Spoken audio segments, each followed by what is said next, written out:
for joining today.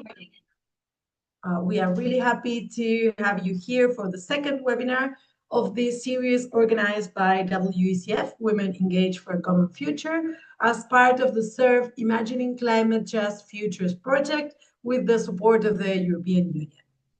My name is Clara. I will be with you for the next 45 minutes. Today's session focuses on a topic that becomes especially important at this time of the year, which is fast fashion. With Christmas and end-of-year celebrations and many social events approaching, clothing consumption usually increases, and we believe that this is the perfect moment to stop and think about the impact behind what we wear. So in this webinar, we will explore how environmental issues such as pollution, toxic chemicals, and growing textile waste connect with social inequalities across Europe. So the idea of today is to take a closer look at fast fashion and the wider fashion industry and how all of this links to the ambition of the European Green Deal for a fairer and more sustainable future. So we are very happy to have two great speakers today with us. But before introducing them, we would love to start with a very quick interaction. We have two questions for you today, and please, if you can answer with one word or with an emoji on the chat. So the first question is, what do you think that fast fashion is?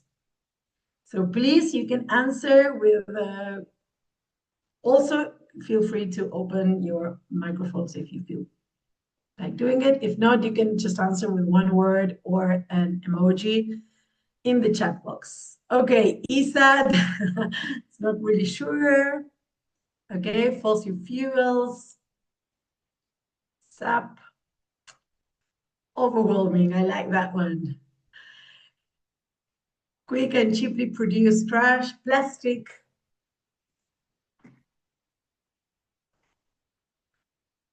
Okay. Well, and the second question is, what do you think that which is the most urgent issue within the fast fashion industry?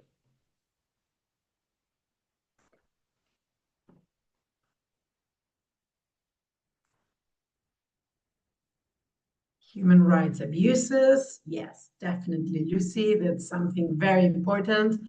Also bear in mind these answers, and then if we have any questions to ask to our speakers regarding these questions, also could be exploitation, definitely, fossil fuel, chemical use.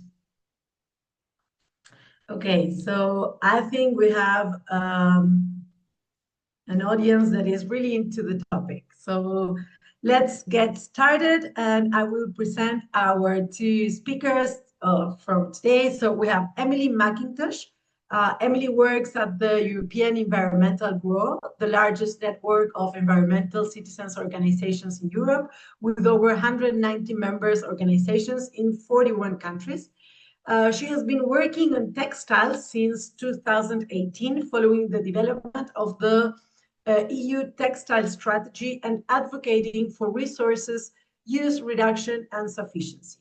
Before focusing on textiles, Emily worked in communications at the EEB on nature issues, and she also previously worked at the European Parliament and has an educational background in journalism. Thank you, Emily, so much for being here today with us. And then our second speaker is Abby French, also known online as Sustainable Fashion Friend. You can follow her on Instagram.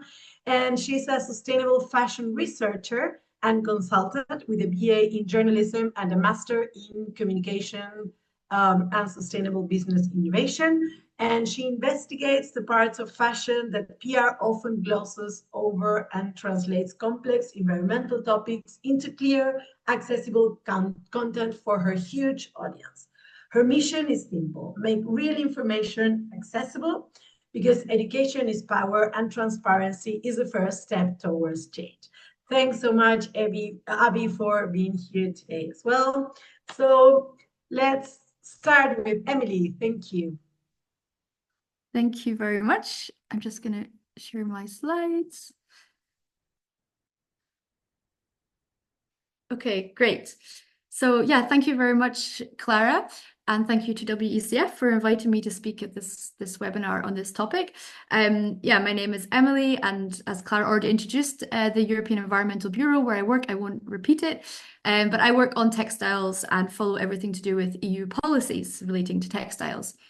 So today I want to go over three aspects. So first of all, talk about overproduction in the fashion industry and fast fashion.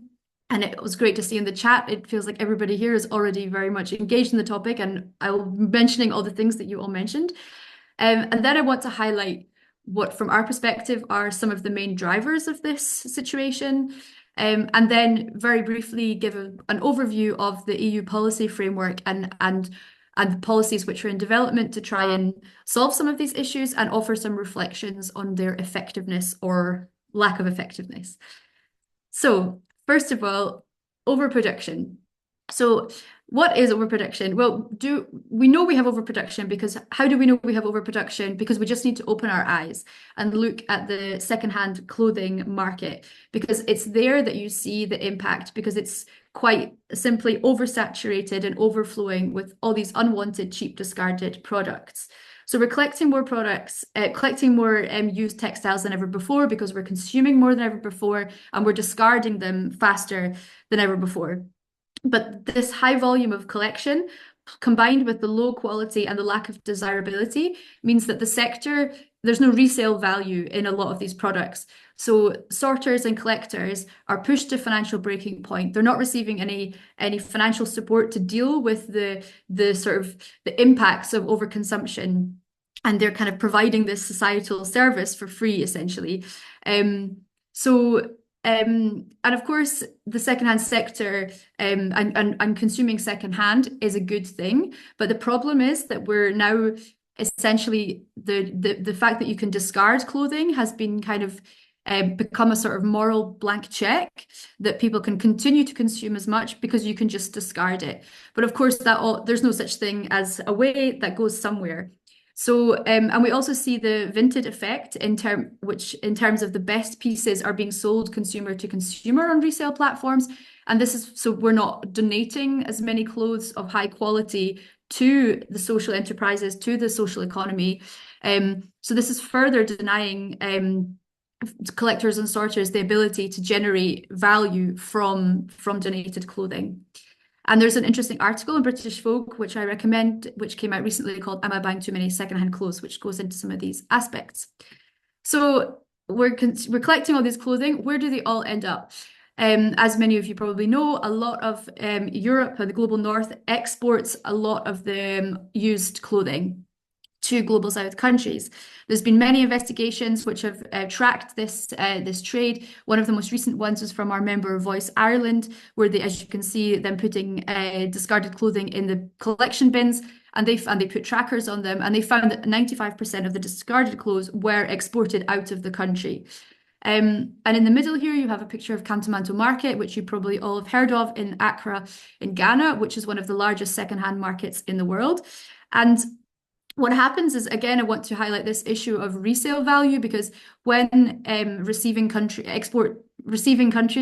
receive these bales of clothing, if retailers cannot generate economic value from them, this is what contributes to a debt cycle and as well as unsafe working conditions, because there's no money left over to invest in the infrastructure.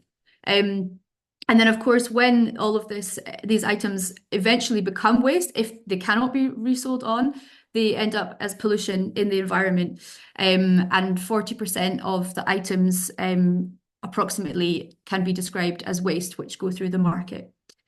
So we can see overproduction. We know that it's happening, but actually what we don't know is how much brands are producing, because they're not transparent on production volumes. And just 17 of the world's biggest fashion brands actually disclose their production volumes. And those 17 brands alone produce 4.3 billion items. So other studies, the figures are very disputed, anything between 80 and 150 billion items globally, those figures are banded around. But if we just look at the fact that 17 brands produce 4.3 billion items, I think that tells us a lot. And then you also have this campaign at the bottom from the Or Foundation, which is really calling on brands to disclose their production volumes. And this is something that we've also advocated for through EU legislation.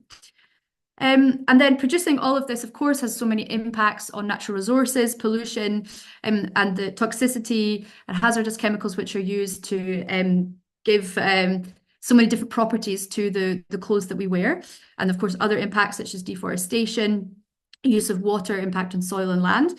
And then fossil fuels were mentioned in the chat, and I thought it was interesting to kind of unpack a little bit, because sometimes we talk about fashion in terms of an overall figure of climate emissions or, fossil fuels, but to actually break it down as to how the intersection between fossil fuels and fashion. So there's different ways that fossil fuels are used, from raw material extraction and transport, and to the use of fossil fuels to generate heat in manufacturing processes and to power factories.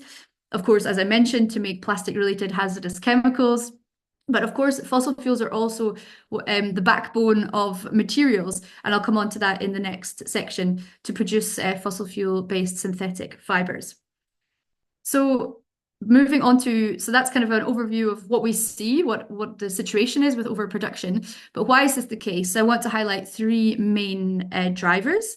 So the first one, as I mentioned, is the prevalence of the availability of cheap fossil fuel fibers. So, which are made from processed crude oil.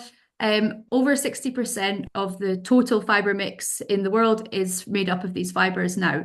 And it's their availability which allows companies to produce so many clothing. We don't know exactly how much of synthetic fibers are applied in the apparel sector, but there is a direct correlation between the exponential growth in the use of polyester around the year 2000 and the rise of fast fashion. And then maybe just quickly want to say a few points to nuance this. I think it's interesting when you look at the specific fiber mix of different brands. So you have some brands which will use a huge amount of fossil fuel-based synthetic fibers, such as polyester.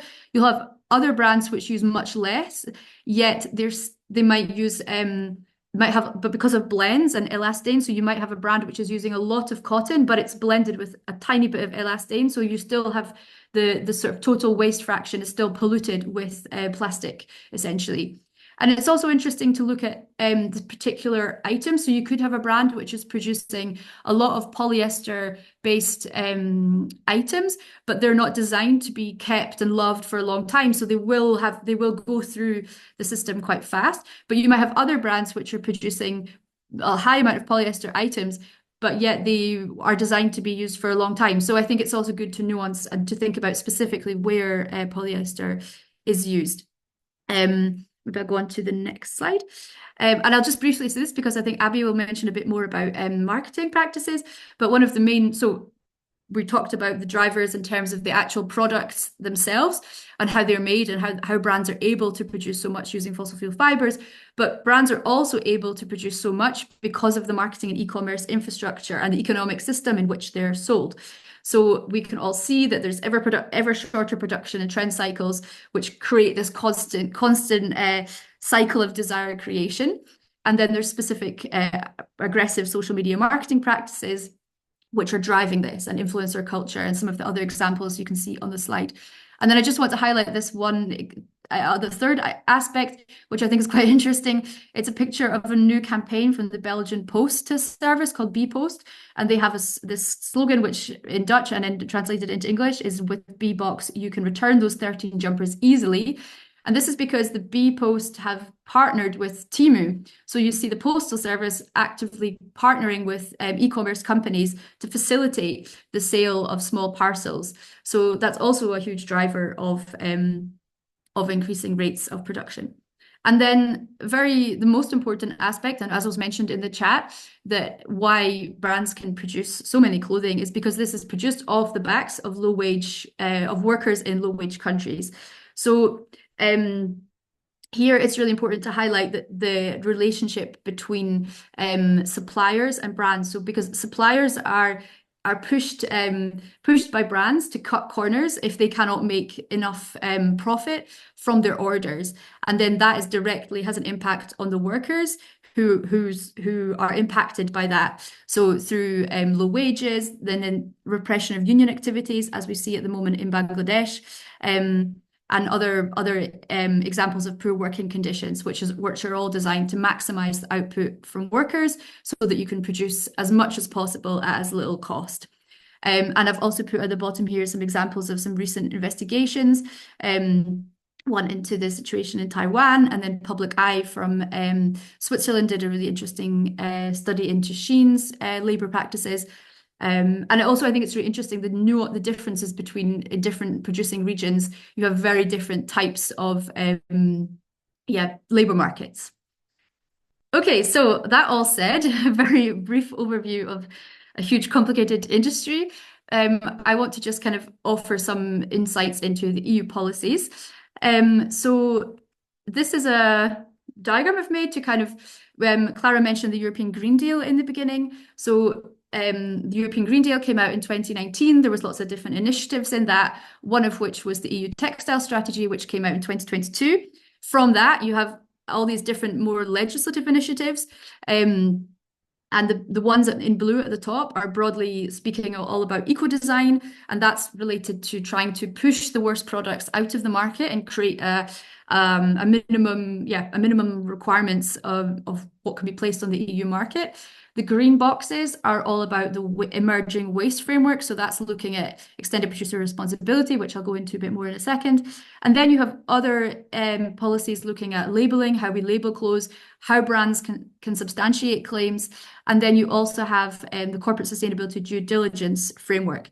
Very briefly, there's currently a massive deregulation push in the name of simplification happening at the EU level. So, for example, the corporate sustainability due diligence rules have been watered down so much and they've barely had the chance to come into force, and they're already the subject of being watered down even further through this deregulation push.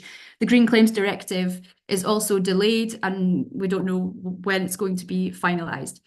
So just before I close, I want to go into more detail into two aspects, so you have a bit more detail on what to expect in terms of EU policies. So eco-design is really about setting these product requirements. So they will come into force mid-2028 at the earliest, and they will look at aspects such as physical durability, recycled content, and more disclosures of substances of concern. I think this framework very briefly can broadly bring about some positive changes in terms of having high quality products on the market, but there is a concern that there's an overemphasis on the strength of the fabric as the kind of determinant of product sustainability, and at the same, which means that you might end up overly favoring synthetic fibers, which can meet those requirements very easily because they're stronger.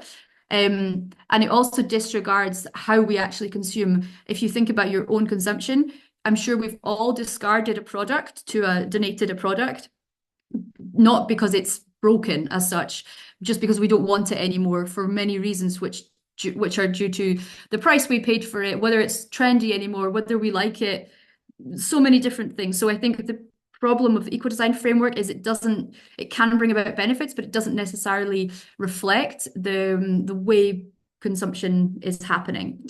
And then just going on to the last policy point, extended producer responsibility. So this, in a nutshell, is about making producers who place products on the market financially responsible for those products when they become waste. And then this has now come into been put into EU law that member states must set these schemes up for textile products by April 2028. You've got 4 countries which already have started this process. France, being the main one, has had it for a very long time, since 2007. So, and again, the question, to reflect on, will this policy be effective in tackling overproduction? In a nutshell, EPR, if it's just about gathering the money to kind of cover the cost of collection and sorting, it will help to ease that financial burden I mentioned in the beginning on local authorities and the sorting sector. But what we've advocated for, and what many people have advocated for, and what is to an extent in the final text, is the idea that you can go further with EPR and try to use EPR to incentivize better production in the first place. And that means that you vary the fees that brands pay to contribute to EPR schemes depending on their the producer's practices. So you could essentially penalize a brand for taking part in the most aggressive marketing practices, for example. And France is trying to introduce this type of meaningful what's called eco-modulation in a draft law, which is currently in development. So that was a very quick overview of eco-design and EPR. And then I won't go into them for time because I think I'm at time, but there's other policies in the pipeline at the top. And then just some quick bullet points on things that are missing from the policy framework that could go towards tackling overproduction, such as production date marking on products, a resource use reduction framework, some meaningful action on the unfair trading practices, as I mentioned, which are underpin overproduction, and yeah, more looking at pricing and taxing. And then final slide, and this could maybe be for food for thought for the discussion, given all this situation and the policy framework, kind of bringing it back to us as individuals, I don't want to leave everyone just on a note with the policy framework. What do we do about this at our individual level? And here are just some kind of final thoughts about what we can do as individuals. So yeah, obviously buying less, swapping with friends. I would say shopping secondhand locally and consciously, asking questions, putting pressure on politicians. And the final thought I would say would be don't donate things that you know have no resale value and that your clear out is someone else's pollution. So I think I'm at time, so I'll stop there, Clara. Thanks so much, Emily. It was super clear. I have many questions, but I don't think we'll have time to go through everything, but thank you so much. It was super interesting. And also the last final bullet points is what we need. So thank you. Let's go now to Abby. And of course, if you already have some questions like I do, please bear them in mind, or you can write them on the chat box. And then hopefully we'll have a couple of minutes in the end to ask this Emily and Abby. Thank you, Emily. Let's go to Abby, your presentation, and you can also share your screen. Okay, just 1 second here. All right, sorry. Of course, I have technical difficulties. Okay, almost there.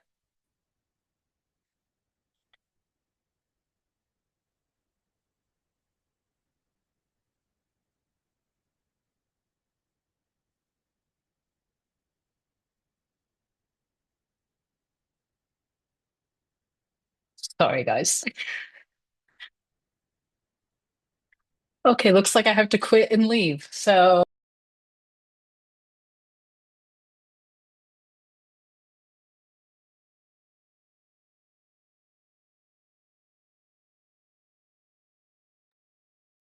I don't know if Abby is here or maybe she's disconnected.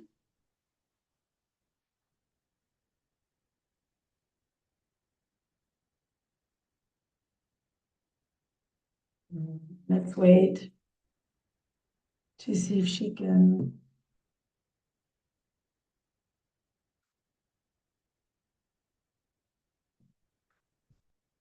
be back.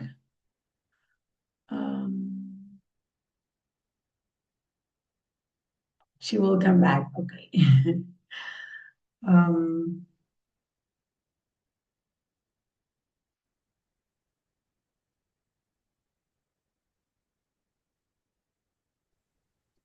okay. Sorry about that. That No was a worries. major technical issue there. Okay, let me get this started. All right, can we all see this? Yes. Okay, awesome. Again, sorry about that, but I will introduce myself here. And so I'm Abby. I'm also known as Sustainable Fashion Friend on social media. Some people could call me an influencer. I like to call myself a de-influencer because a lot of what I share is going to be research into fashion brands, mainly because I'm quite skeptical of them. And I really enjoy digging into their claims a little bit further. So that's what I do. So if anybody ever has any brands that they want me to investigate, you can always shoot me an email or always look at my social media and DM me there. But basically, to go along with the whole what we are doing here, I'm going to talk about FOMO and how brands are actually using FOMO to manipulate how you buy your things, especially during the holiday season. All right. So, for example, I mean, during the holidays or during real life, we are always noticing fast fashion commercials or advertisements, always. Um, and this, of course, can be as we're doing transportation, as we're going to work, as well. Sorry, my video. There we go. Here I am. As well, during, when we just log in on social media, we're going to be bombarded with advertisements. So during the holiday season, of course, this is going to be way more multiplied. All right. And a few reasons why this is because during the holiday season, of course, we may have a lot more events. We may have New Year's Eve events. We may have work parties, all of these types of things. And that may give us pressure to want to put on a new outfit. And of course, fast fashion brands are definitely going to want to exploit that. And they are going to be having so many sales for you. As well, if we log on to social media, again, we may be bombarded with advertisements or influencers that are posting pictures that you may not realize is an advertisement. So what you are seeing, everything is going to be surrounded by these advertisements. You may not even be aware of that. All right. And a lot of what this is going to do to you as a person viewing this is going to trigger FOMO. If you don't know what FOMO is, this is also called the fear of missing out. And the fear of missing out, you may know this in like social situations, but it can also happen, of course, during the holiday season and when you're online. And this is going to be that anxious feeling that something exciting or valuable is happening elsewhere, but you are not a part of it. And sorry. And big fashion is really going to like exploiting this for you. And what they're going to do is trigger this feeling in a very deliberate amount of ways. So, for example, you're going to be seeing a lot of these pop-ups. If you happen to be shopping online, they are going to make you feel perhaps a little bit anxious. So, for example, some of the ways that FOMO can be triggered by fashion companies. So, this could be while you are, shopping online, or if you're just scrolling on social media or looking at the news, there may be targeted ads at you. So, one way is going to be feeling left out if you don't keep up with what everyone else is wearing. So, for example, right now, at least in my social media sphere and the people that I investigate, I'm seeing a lot of women that are being drawn to these really trendy sweatshirts, and they are trendy because they have a certain name on it. And it essentially may signify or signal a type of group or identity that you want to fit into. And if you aren't wearing this, you may possibly feel stressed, and you may be feeling oh, and you may be feeling like, oh, I'm such a loser, for lack of a better term, because I'm not wearing this. I'm not fitting in. And it may cause a stress or an anxiety in your head that you may not be able to eliminate. And the easiest way to eliminate the stress would be possibly to buy it.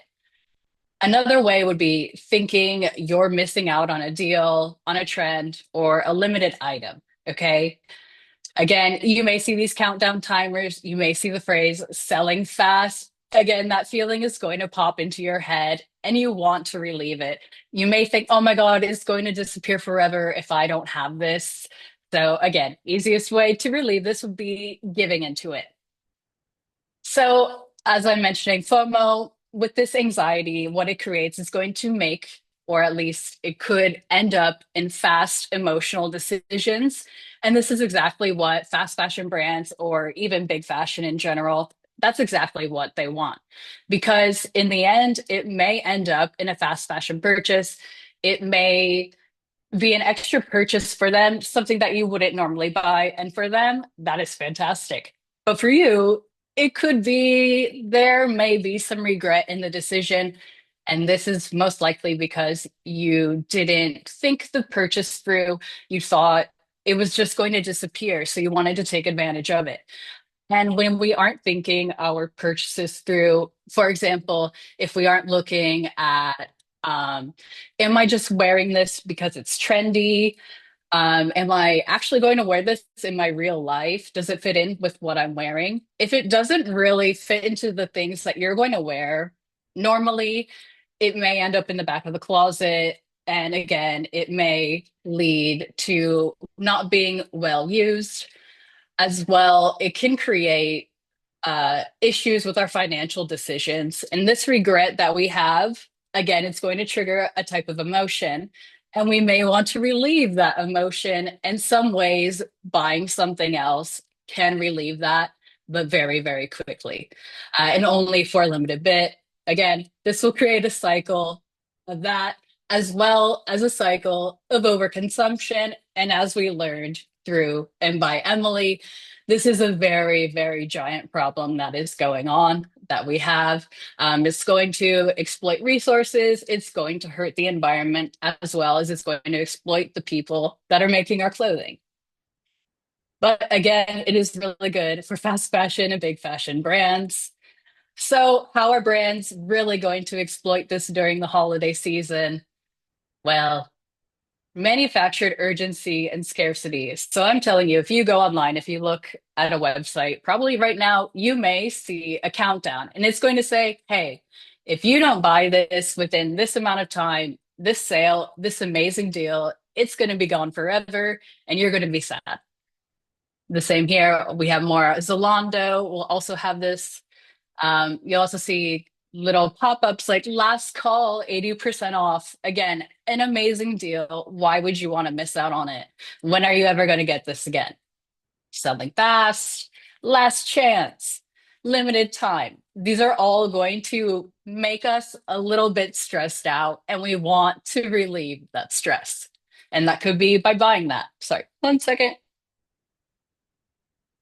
Another reason, and I think that this is very, very pervasive on social media, especially with young women, it's going to be social proof, aka popularity, trying to fit in or wanting to fit into what marketing, fast fashion, and social media has created that we should technically fit into, but that's not what it should be.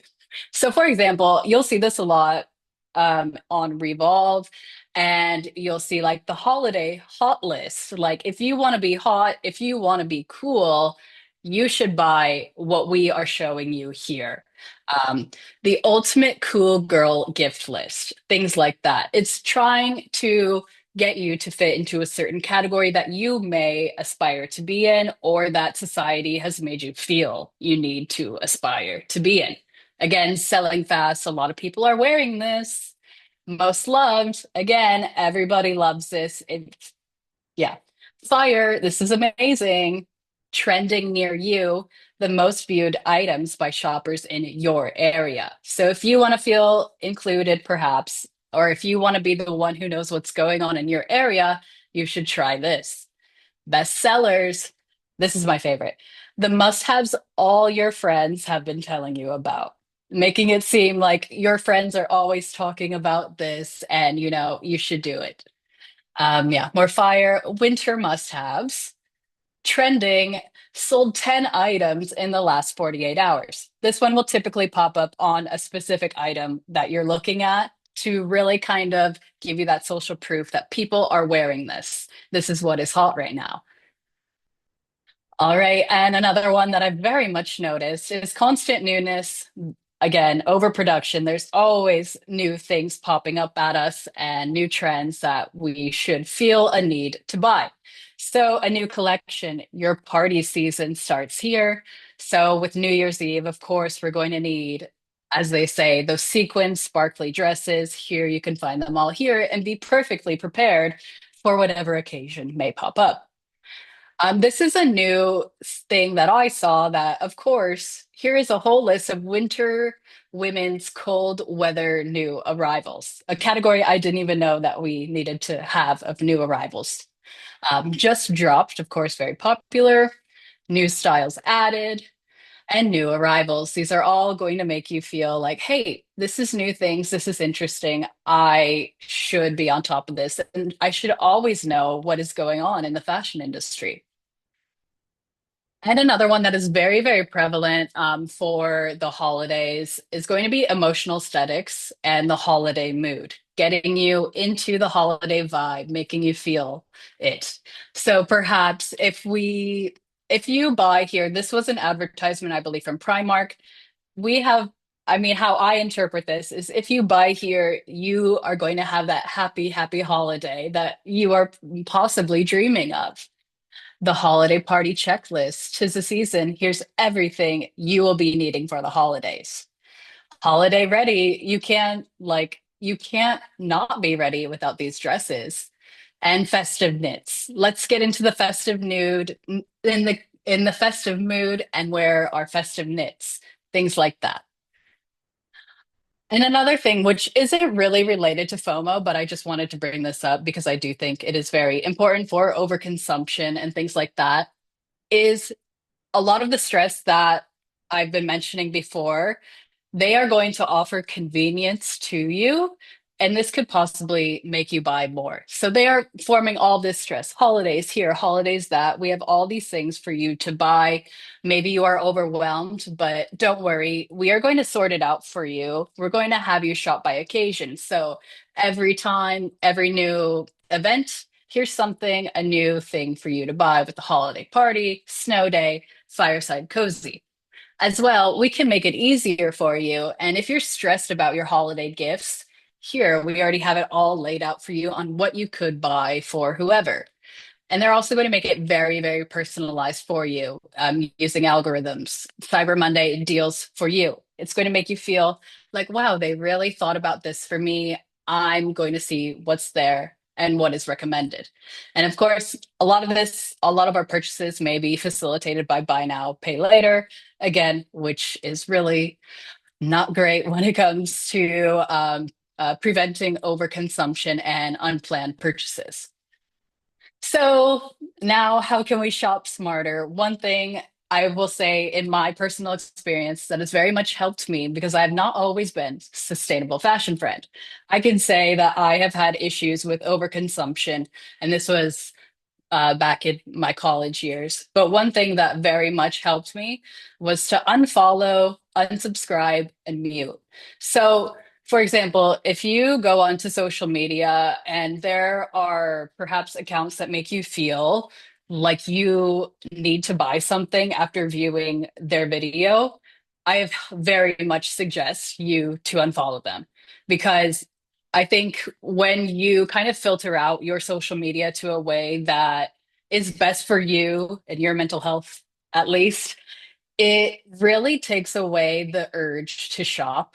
I think for me, at least. So definitely filter out what you see on social media. It's very, very important. And also by this, I would say maybe delete your shopping apps if that is possible for you, and very much unsubscribe from your emails, your alerts for these online fashion brands, because right now is when they are very much going to hit you with a lot of emails.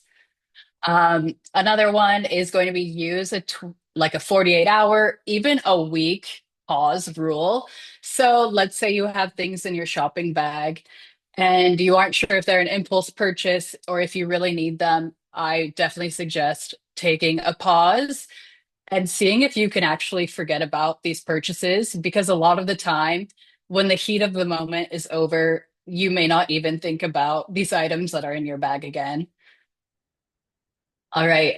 Plan gifts and outfits ahead of time. So I know that with the holiday season, as I mentioned, there are a lot of events. And what I'm saying is you in your closet, you most likely have many things that can be worn. So I would take the time and maybe go through your closet, like they say, go shopping through your closet, see what can be used, and maybe try and put new outfits together with what you have. I think that's very important, as well as planning gifts. So sometimes, for example, I know at least my significant other really much. He really appreciates experiences. So I would take the time and think about the people who you may need to give gifts to and really think about what they appreciate, if it's experiences and what it is. Okay, sorry. Sorry, we went backwards here. Okay. And the last one, especially remember, it's all manufactured pressure. Okay. People who are working in marketing, and I used to work in market research. I know there is a lot that goes into how to trigger a purchase. It's a lot of psychology, okay? It is obviously advertisements and placements of those advertisements, algorithms, and social pressure. There's a lot of money, a lot of time, a lot of work that goes in to making you buy something. So remember, if you're online, you're feeling uneasy, you're seeing a lot of things. Remember, you're supposed to feel this way because they literally want you to feel this way. Okay. Okay. And thank you. And Mark Say from Impulse Purchases today. Thanks so much, Abby. That was very inspiring. I can't wait to unsubscribe to some websites now. Yeah, totally. Yeah, thank you so much to both of them. We are on time, but if you have any questions, if someone wants to ask something, please, you can just unmute yourselves, or you can write it on the chat box. We can have 2 or 3 more minutes just to um, answer some questions. Yeah, I had a question. Yes, Nina, please go ahead. For Abby, I was wondering, I want to thank you for all the clear examples of how we're being manipulated. And I was wondering if you have gotten to a point where you feel you're immune to these manipulation tactics, and maybe or where you are in that journey and how to get there.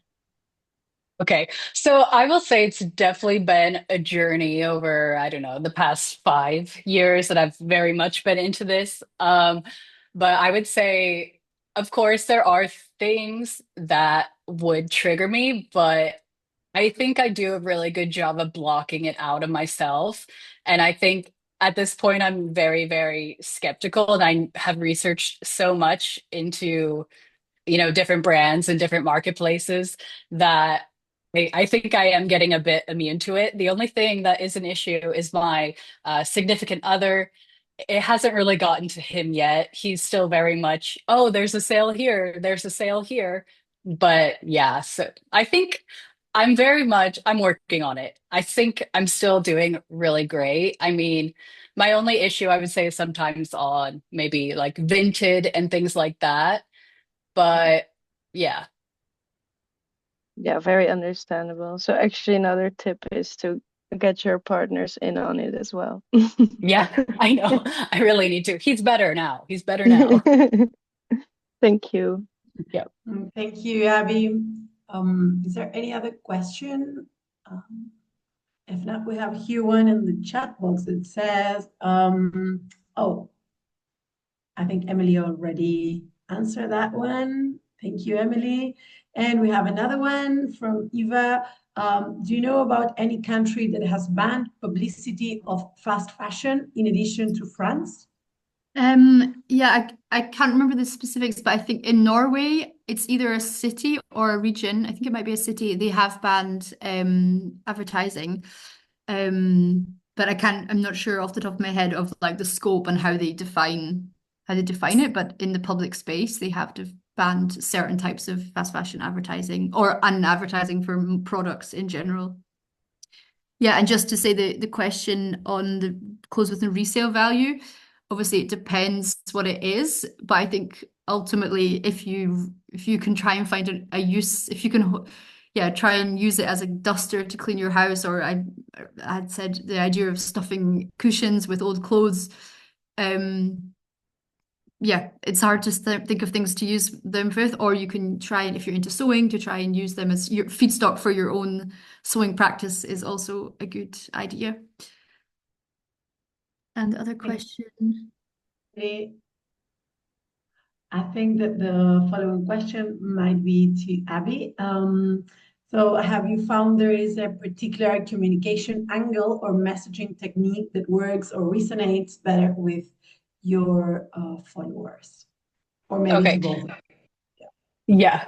So I would say in terms of my followers, what they really appreciate is transparency in it all. And I think it's because they have been very much fed up with what online advertising is telling them or influencers are telling them. I think a lot of the people at least are see what lies behind like the smoke and mirrors, so they just want brands to really be honest with them. And I found that too, like with my consulting, a lot of what I've seen in research studies is that people just want transparency. They want you to tell what you are actually trying to do and the evidence that you actually have to back it up. I think that is very, very important there. Okay, thank you, Abby. Is there any other question? No, and then if there are no more questions, I would like to thank you again, Emily and Abby, for your great presentations and super inspiring. Thank you, all of you, for being here, and we'll see you again in January. We will have the third webinar organized also by WECF as part of the SERVE project, and we will send you all the informations. You can also follow us on our Instagram account. We will also upload all the information there. So thanks so much, and hope to see you again in January. Thank you. Thank you. Bye, guys.